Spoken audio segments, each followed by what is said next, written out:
Well, hello there. This is my, I would say, 2 week update from our capstone. It's been going pretty well. Especially with the generation that I've been working on. It's now more refined and bigger. Um, so what we've done over the last 2 weeks is we've taken my prototype from the other files that I had, and then we put it into a framework that we had set up, and then now we are making new tech for it for our roguelike. Um, but right now I have made it so there's a lot more checks in place now to ensure rooms are placed properly, and the item room shop secret rooms can only be done with like it's three connections, one connection. And then it goes through that loop, and then if not, it brute forces it because you always need a shop and you always need an item room. So if I see forced on the command line, that means it didn't generate. And what I've made so now it has to generate, it has to ensure at least 10 rooms are placed before the boss room. So you get a good size dungeon on each floor. We're aiming for 3 floors. Um, my teammate Caleb has been working on our player class, and he has been reworking our game manager.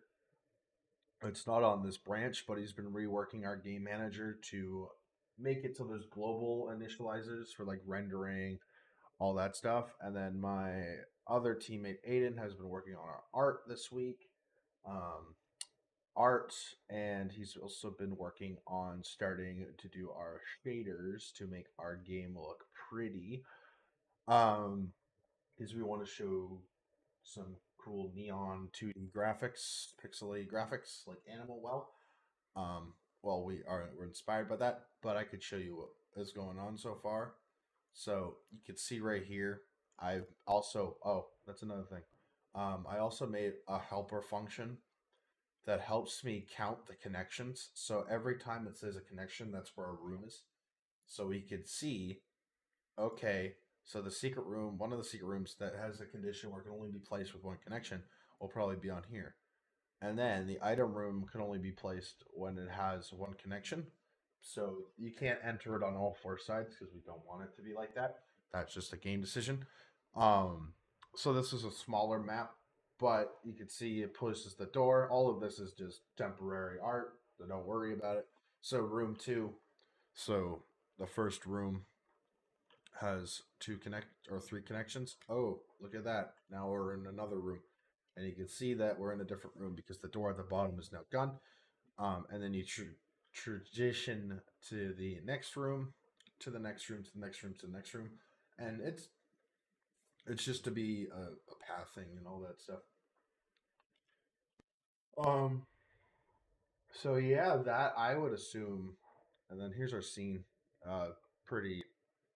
This is how we set the position or get the. This is how I set up collision for the doors and stuff. Oh yeah, render function. That's probably. So this is how I render the doors and render it properly. The aspect ratio is why it's small because I do some math here with texture width and texture height. This is how we render our player right now. Um, all of this is subject to change because we're only on week 2. I called the first week of was week 0, but now we're here. I would say this is pretty cool so far.